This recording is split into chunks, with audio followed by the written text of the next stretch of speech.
Francelino. Lígia Francelino é uma das leitoras também desse livro que eu estou apresentando, que se chama Que Será Será. Ela, inclusive, é uma das personagens desse livro. Esse livro é um livro que eu escrevi durante alguns meses, foram 13 meses que eu escrevi esse livro. É um livro que eu escrevi em formato de diário e foi muito importante para mim porque foi um momento em que eu acreditei que eu podia escrever. E por muito tempo eu acreditei que eu não podia escrever. Legal. Eu descobri, quando eu estava prestes a fazer 39 anos, que eu tenho um diagnóstico de autismo, eu sou autista. E aí eu fui entender muitas coisas sobre mim a partir disso. Até então eu não sabia o porquê de muitas coisas. E aí eu comecei a entender sobre isso, sabe? Por que eu não conseguia fazer algumas coisas que a princípio pareciam tão fáceis para todo mundo, sabe? Assim. E aí eu comecei a escrever o primeiro livro, que se chama Mal Secreto, e durante esse livro foi que eu descobri que eu era autista.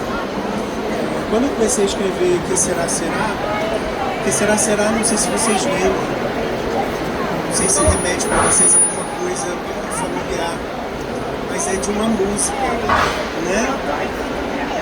Você conhece essa música? É uma música que eu acho que você que talvez não conheça essa música, né? Porque essa música ela fez muito sucesso. Uma música que foi cantada por uma cantora chamada Doris Day. E essa música ela foi trilha sonora de um filme do Alfred Hitchcock que se chama O Homem que Sabia Demais. Fez muito sucesso. Se você procurar no YouTube, no Spotify, você vai conseguir ouvir essa música. Tem uma versão dela também que toca na trilha sonora, na abertura de uma série que se chama Origem, que tem na Globoplay. Não sei se você já ouviu falar dessa série. Uma série bem legal, uma série de terror. Aí é, nesse caso, bem diferente a versão dessa música, totalmente diferente. A versão é de uma banda chamada Pixies, uma banda de rock. Mas enfim, essa música ela fala sobre sonhos. Os sonhos que quando a gente é criança, né?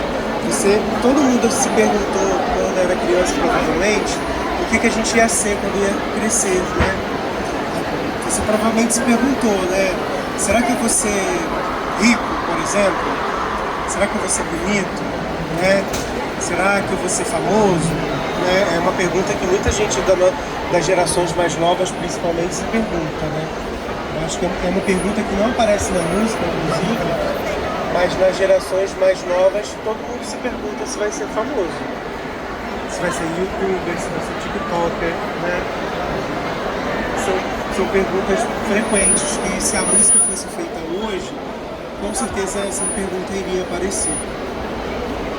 E Que Será Será começa fazendo uma referência a uma peça de teatro, esse livro. Ele cita uma peça de teatro que é da atriz Denise Fraga, não sei se vocês lembram dela, ela é muito famosa também, já fez muitas novelas na Globo e tal. E ela tem uma peça de teatro que ela fala do sonho buzinado. O que é um sonho buzinado? Vocês talvez vão lembrar, ela provavelmente não, a não ser que ela tenha assistido no YouTube, que é na época que tinha o Chacrinha, na década de 70, 80. O Chacrinha era um apresentador de programa de televisão muito famoso. Tipo assim, era o Luciano Huck daquela época, sabe assim, muito famoso. Ele dominava todos os programas de televisão. E aí o Chacrinha tinha um programa de calouros. Tudo bem? Sejam bem-vindos. Estou contando para eles sobre Que Será Será e como é que começa o livro. E ele estava falando do sonho buzinado, que é como a Denise Fraga fala numa peça de teatro. E aí o sonho buzinado faz referência a como o Chacrinha fazia nos programas de televisão, né? Lá no show de calouros, né? Ele buzinava quando a pessoa ia cantar no programa de televisão, E aí a pessoa chegava lá na hora de cantar e a pessoa, ele buzinava e a pessoa nem tinha oportunidade às vezes de cantar. Ou seja, o sonho que aquela pessoa tinha simplesmente era perdido ali na hora. Ou seja, o sonho era buzinado. E aí a Denise Fraga fala nessa peça, que eu cito no livro, que todo mundo tem um sonho buzinado. Ou seja, todo mundo tem um sonho que não deu certo. Que simplesmente chega na hora, ele não acontece. Todos nós passamos por sonhos que não acontecem. Às vezes a gente mal tem chance, assim, sabe? De seguir em frente, sabe? Assim, você acha que vai fazer alguma coisa e aquele sonho já é pisado, sabe? Buzinado, a Denise Fraga diz. E aí eu falo sobre isso, sabe? Eu começo o livro falando sobre isso. Todo mundo tem um sonho buzinado. Eu cito no livro um caso de um tio meu, que também é autista, e que ele tem um sonho de ser ator de televisão. Só que ele é mais velho do que eu, e ele já tem pouquíssimas chances hoje de ser um ator de televisão do jeito que ele gostaria de ser, né? Porque ele queria ser um ator de televisão daqueles famosos, assim, que as fãs rasgam a roupa dele, sabe? Jogam a calcinha, enfim. Desculpa ser muito claro. Pois é, olha só que coisa boa. Às vezes a gente consegue, mesmo que a gente tenha só uma fã, ou tenha duas, não sei, mas a gente consegue às vezes, né? Mas nem sempre acontece. Às vezes o sonho é buzinado no meio do caminho, né? Ou logo de início. Mas enfim, no livro eu vou seguindo ele, né? E vou falando sobre várias coisas, vou fazendo referências musicais, né? Além dessa música Que Será Será, né? Da Doris Day, né? Que eu falei lá no início. Mas agora eu quero apresentar a Lígia Francilino, que é ela que vai fazer as perguntas aqui pra gente, que vai me apresentar um pouquinho também, né? E vai tratar aqui pra gente desse bate-papo aqui, tá bom? Prazer conhecer vocês aqui, tá no meio dessa trajetória aqui, nessa loucura, no meio das gritarias, no meio de tudo, né? Obrigado, até mais. Olá, boa tarde a todas e a todos. Bom, o Thiago já se apresentou um pouquinho aqui para vocês, mas para contextualizar também, inclusive até para colocar vocês justamente na pergunta que eu vou fazer, o Thiago, além de escritor, ele é artista, multiartista. E então, assim, a primeira pergunta é a seguinte, Thiago. Você cita os sonhos nesse livro, você como artista tem essa questão da arte muito presente. O quanto do cinema e de todas as outras artes a gente pode encontrar aqui no seu livro, no Que Será Será? Bom, eu acredito, além das referências diretas que eu faço, né, como tem as referências musicais, né, eu cito várias músicas da Rita Lee, músicas de várias épocas diferentes, né, porque eu tenho referências de épocas muito distintas, né, assim, tem coisas assim lá da década de 40 do século passado que eu gosto, tipo assim, música da Carmen Miranda que eu gosto, que eu posso citar no livro. Como eu posso fazer referência de uma música agora, recente, né? Enfim, que eu gosto bastante, né? Uma música do Jalu, por exemplo. Talvez a senhora não conheça, não sei. Talvez nem você conheça, né? Porque, enfim, hoje em dia as músicas são todas muito nichadas, né? E tudo muito específico, mudou muito, né? Esse parâmetro, né? Hoje em dia é totalmente diferente da época que a gente estava falando do Chacrinha, que todo mundo ia num programa de televisão e todo mundo conhecia aquele cantor, né? Hoje em dia não, né? Então, assim, eu vou citar as minhas referências musicais. Mas, além das referências musicais, do meu repertório que eu vou citando, eu criei uma playlist também para facilitar. Então, assim, é uma coisa, inclusive, muito legal, porque quando eu cito as músicas no livro, muitas pessoas comentam que elas vão procurar no Spotify, no Deezer e tal, ou no YouTube, essas músicas. para ouvir. E é legal que fica uma troca, porque a gente vai conhecendo uma música do outro. Porque tem músicas que, por exemplo, o senhor vai conhecer, porque já era uma música que o senhor já ouvia e tal, mas vai ter uma outra música que você talvez nunca tenha ouvido falar, e aí é bom que tenha essa troca, sabe? O livro ele acontece inclusive muito dessa forma, muito de troca, sabe? Mas eu criei uma playlist também, no Spotify no caso, que dá para ouvir. O nome da playlist é Que Será Será, músicas do livro. Então dá para procurar lá, dá para ouvir todas as músicas que eu cito no livro. E aí é uma miscelânea de músicas, né? Porque você passa por várias épocas completamente diferentes, assim, tem música de quando eu era criança e tem músicas de épocas, enfim, que eu nem era nascido, obviamente, e outras músicas bem recentes, assim, músicas bem jovens e tal, tudo mais. Agora, além das referências musicais e de cinema, eu acho que tem um jeito de eu fazer arte que também aparece ali, né? Então, a forma de eu editar, por exemplo, um filme, né, um videoclipe, uma videoarte, né, que eu faço também, né? Eu acho que isso aparece também na minha forma de escrever, sabe?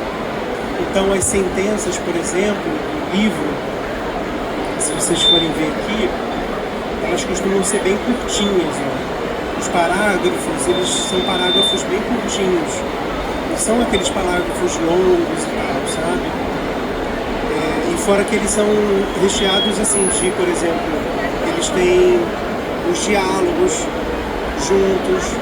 Eu pego diálogos de WhatsApp, por exemplo, que a gente troca muito, ou de DM do Instagram, sabe? Elas aparecem aqui também, sabe? Quando eu faço as minhas artes visuais, né, quando eu pinto, eu faço muita pintura digital, arte digital, sabe? Quando eu faço esses trabalhos, eu utilizo muito da minha vida digital e da minha vida, do que a gente chama vida real, nesses meus trabalhos, para criar a minha arte digital. E aqui eu também faço isso. Eu misturo tudo isso, porque eu não acredito que a nossa vida hoje, em 2025, ela seja separada. Eu não separo o que é vida real do que é vida digital, porque eu não acredito nessa separação. Eu acho que a nossa vida ela já está tudo junto já, sabe? Apesar de muito se falar como se fosse tudo separado, sabe? Mas eu acho que não é separado. Eu acho que já é tudo junto já, sabe? Eu acredito nisso, pelo menos, sabe? E eu acho que funciona melhor quando a gente tem assim. Porque a gente tem muitos amigos que a gente faz no virtual e a gente também tem muitos amigos que a gente mantém pelo virtual, né? Porque tem aqueles amigos que a gente conhece e que a gente não consegue manter se a gente não tem ali um zap para poder conversar. Se não fosse o WhatsApp, a gente não ia conversar. Se não fosse o Facebook, a gente não ia ver como é que o filho daquela amiga cresceu, né? A gente não ia receber o convite de casamento daquela menina que você viu crescer lá, sabe? Não ia ver, né? Os amigos da escola, por exemplo, né? Não tem como você mantém contato com eles muito pela virtualidade. Então, isso é a nossa realidade também, sabe? Assim, a realidade é tudo isso misturado, sabe? É o que está no digital e tá no que a gente chama de real. Então tudo isso está misturado nesse livro, sabe? Eu escrevo um livro contando tudo isso como a minha vida real, sabe? Então os diálogos, eles aparecem ali, não fazendo essa separação daquilo que seria vida virtual e que seria vida real, sabe? Eu acho que eu posso dizer dessa forma, assim. Bem, posso passar para a próxima? Tá bem. Você abriu a sua fala falando justamente sobre sonhos. E hoje, quando nós chegamos aqui cedo, você falou sobre a sua experiência de quando você era criança, passeando aqui na Bienal, né? Então, assim, O que ficou desse Thiago, criança, passeando na Bienal e hoje, tantos anos depois, está aqui lançando o seu segundo livro? Esse Thiago está presente ainda? Com certeza. Eu lembro que eu ficava, né? Hoje, por exemplo, eu tive, né? Cheguei até vocês, né? Fui falar com vocês para poder estar aqui, né? Sentar aqui para poder conversar, né? E eu me lembro que eu passava e via os autores, né? E eu ficava muito, até com medo de chegar perto dos autores. Mesmo os autores que as professoras chegavam, né? E organizava a gente na fila para poder falar e tal, né? Eu lembro, por exemplo, que eu cheguei a conversar com o Daniel Azulay, quer dizer, não conversei com ele, né? Eu simplesmente cheguei perto dele com muito medo e nem cheguei a pegar autógrafo dele, porque eu não tinha dinheiro para poder comprar livro nenhum, né? Eu só dei um abraço nele e pronto, assim. Mas eu me lembro que eu via os autores que não eram assim, né, que não tinha gente em volta deles e tal, e eu ficava olhando assim, sabe, assim, pensando assim, puxa vida, por que será que ninguém tá falando com ele, sabe, assim, mas eu ficava assim, pensando nisso e ficava pensando se eu pudesse fazer alguma coisa, sabe, mas eu tinha vergonha, sabe, assim, do que eu não sabia o que fazer, sabe. Eu ficava pensando nisso, como que seria, sabe, assim.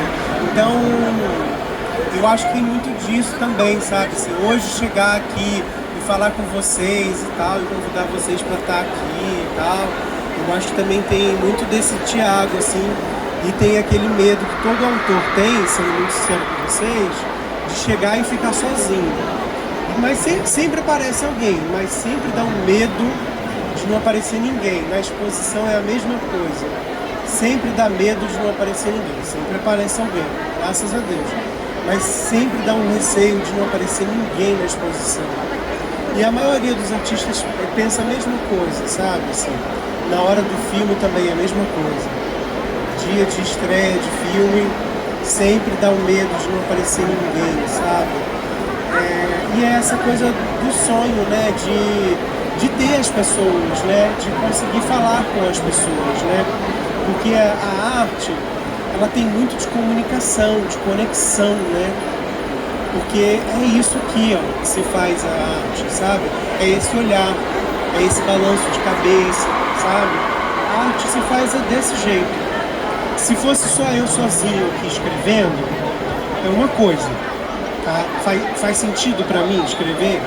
Beleza, é importante para eu escrever, sabe? Tem todo um sentido nisso. Mas, se eu só escrever e guardar para mim, é bom. Mas eu não acredito que seja arte.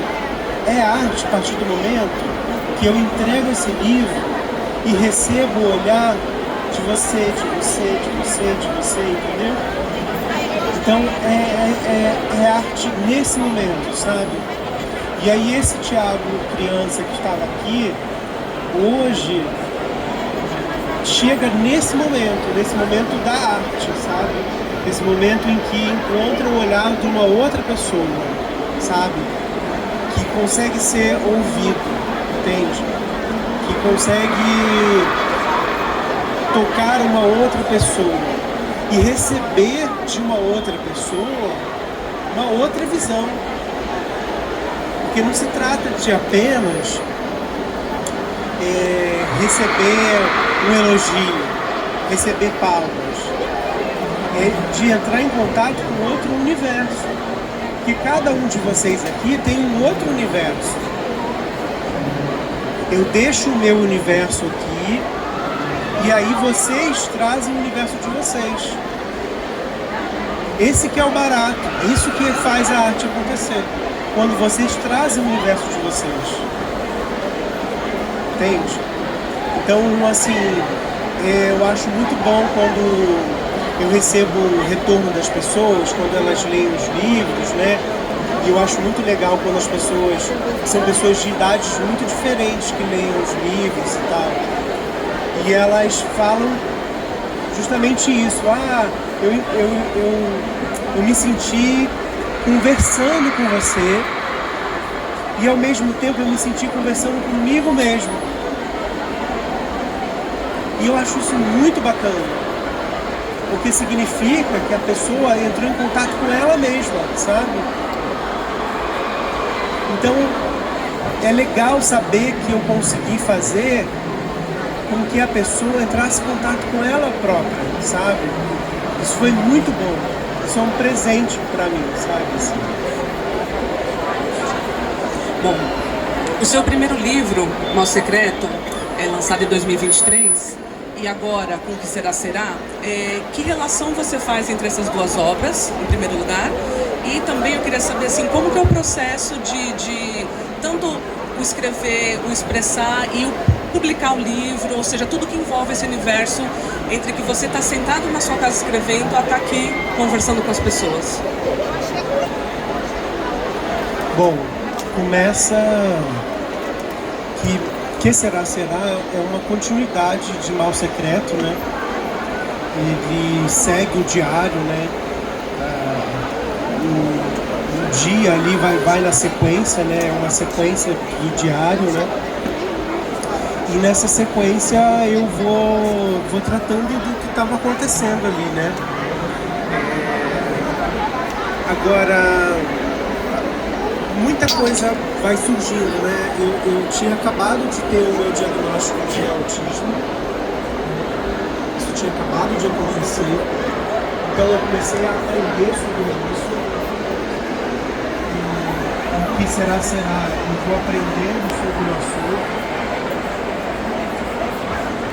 Mas eu não vou tratando disso de uma forma acadêmica, né? De uma forma como um especialista.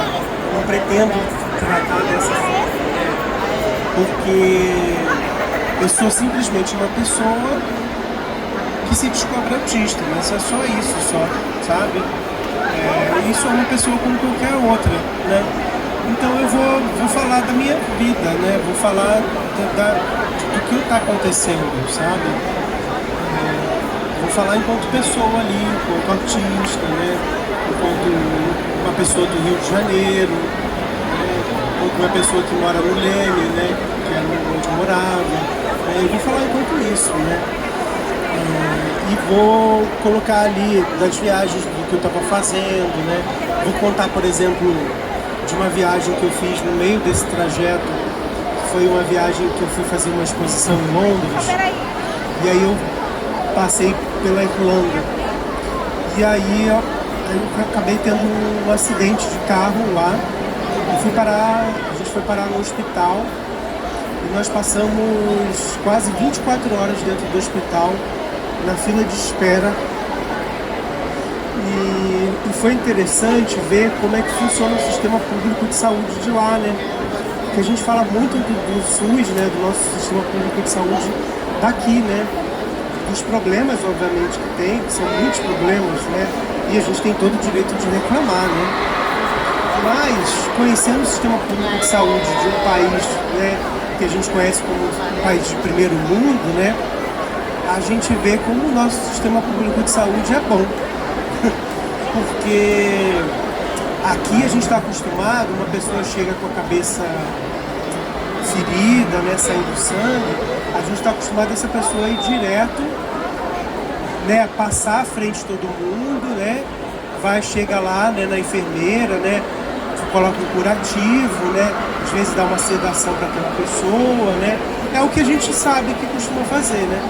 Lá não, essa pessoa fica na fila lá de espera, essa fila de espera pode demorar mais de 10 horas, a pessoa pode dormir lá na fila.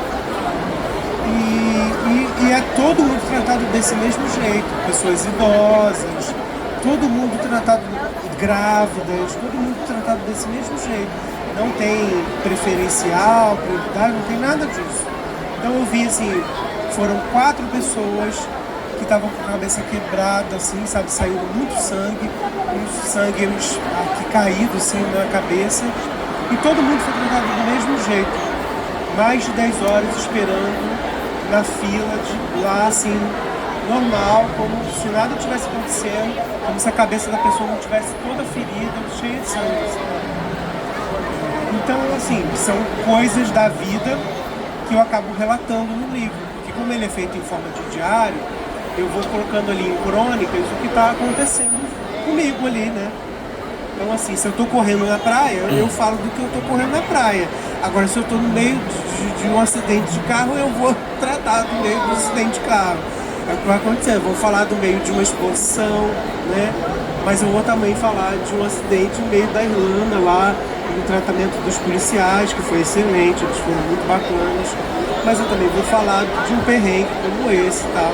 Mas, enfim, eu acho que, assim, com relação a escrita do livro, tudo isso, eu acho que tem todo um processo, né, de trabalho, né, que levou para chegar até aqui, que envolveu acreditar muito, né, que eu poderia publicar, né.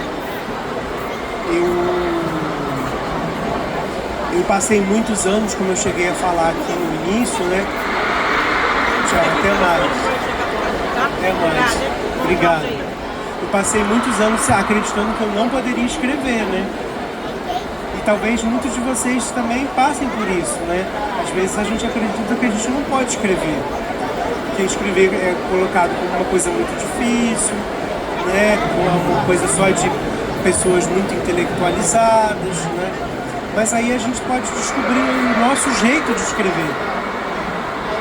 Porque às vezes o que a gente não sabe é que tem um jeito de a gente escrever. E aí quando a gente descobre isso, a gente descobre às vezes um novo mundo sobre a gente mesmo, sabe? E foi o que aconteceu comigo, sabe? Porque mesmo enquanto artista, eu não sabia que eu podia escrever.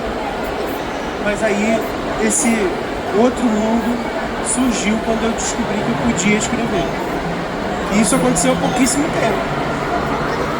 Aliás, eu não sabia nem que eu podia falar, porque, por exemplo, estar falando aqui com vocês aqui é uma coisa que há pouquíssimo tempo eu achava que eu nem podia fazer.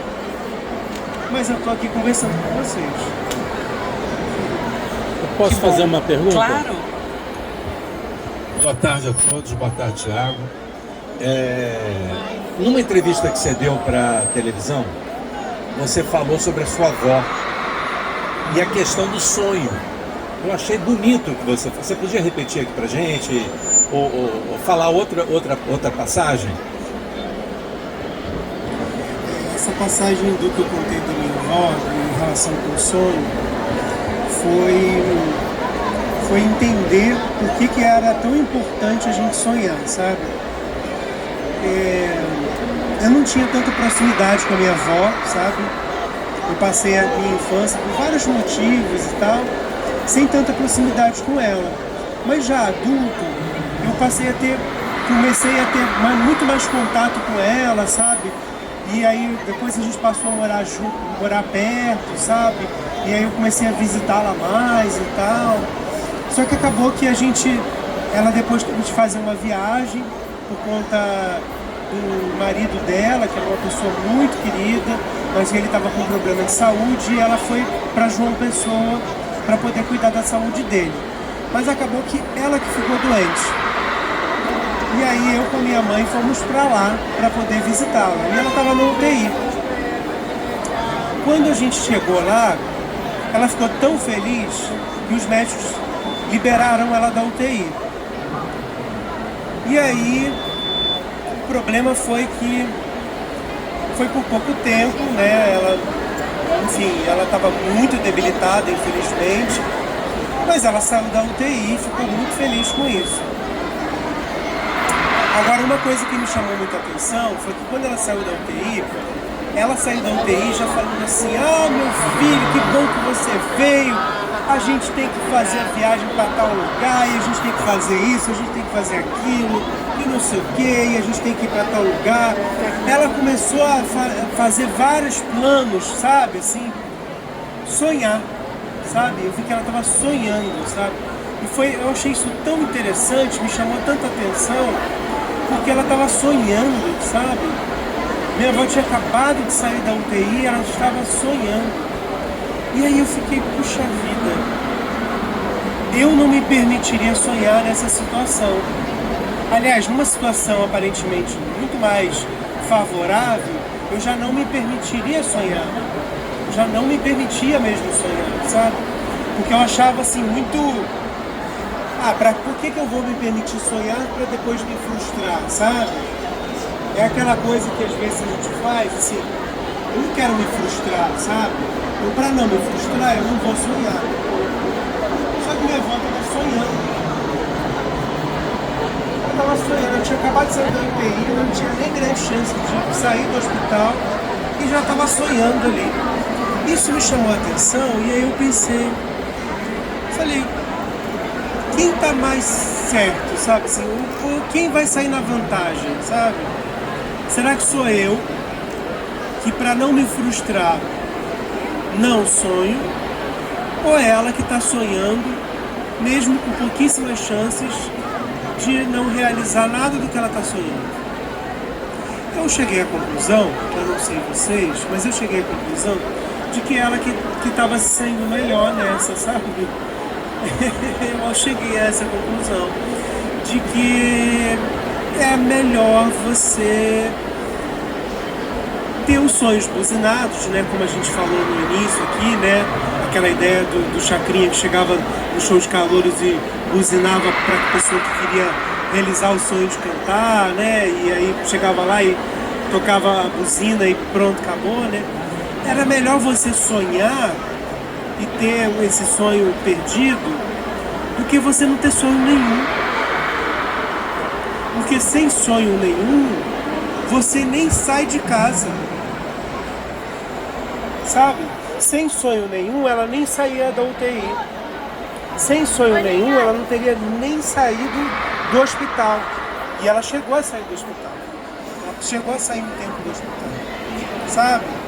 Então eu acreditei nisso, sabe? Assim, e aí eu tomei isso pra mim, sabe? E aí quando eu escrevi esse livro, já considerando isso, sabe? Que é melhor ter um sonho que seja perdido, porque a gente sempre vai ter sonho perdido.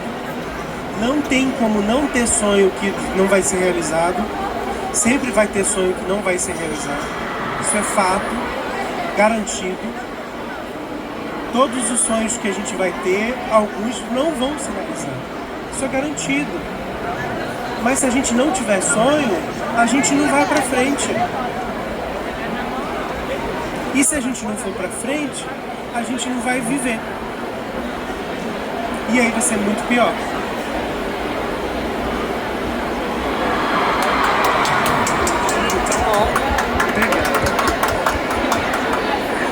Tiago, você mencionou que você recebeu o diagnóstico de autismo num processo, né, escrevendo os seus livros. Então, assim, como esse diagnóstico afetou o desenvolvimento dessas obras? Você acha que você teria escrito outros livros se não fosse esse diagnóstico?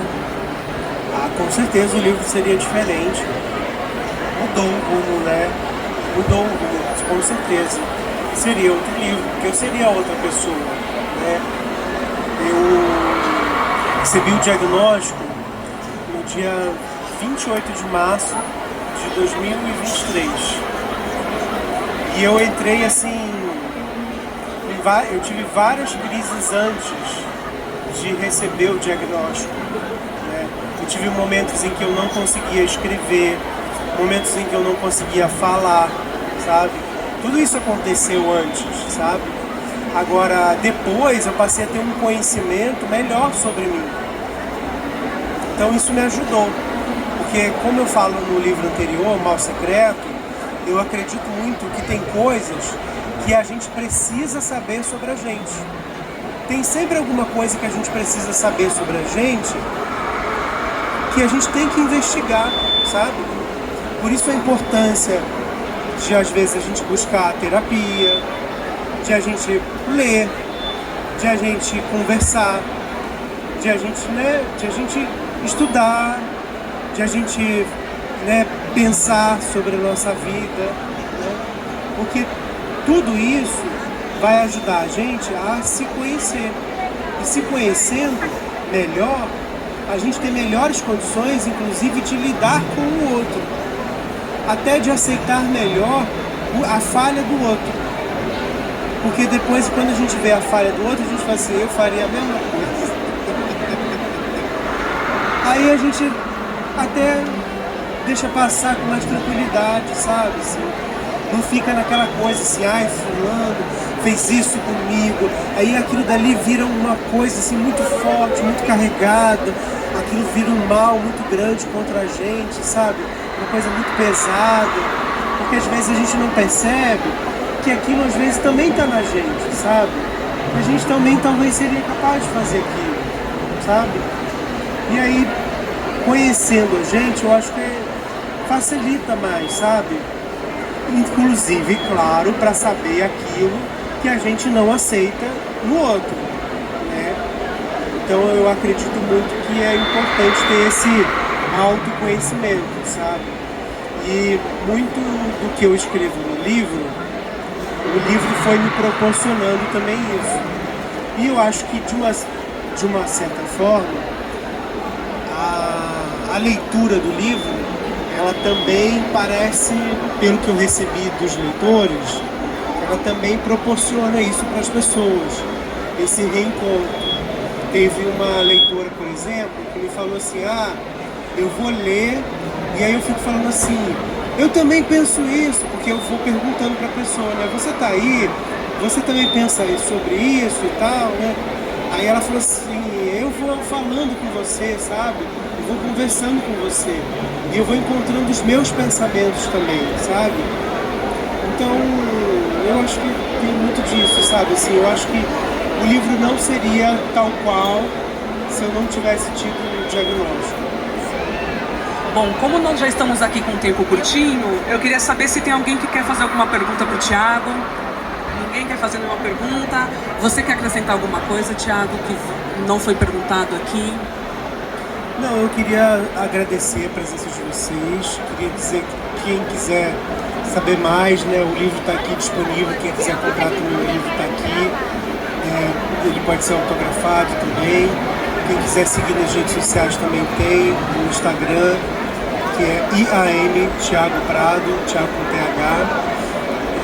E agradecer mesmo por vocês estarem aqui.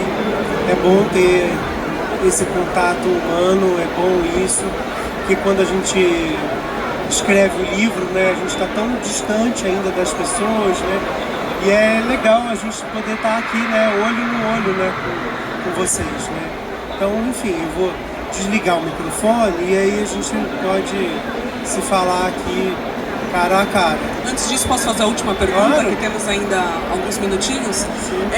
Assim, geralmente as pessoas separam, né? Escritor e artista. Por que você acha que a literatura ainda é colocada como uma coisa separada das artes em geral?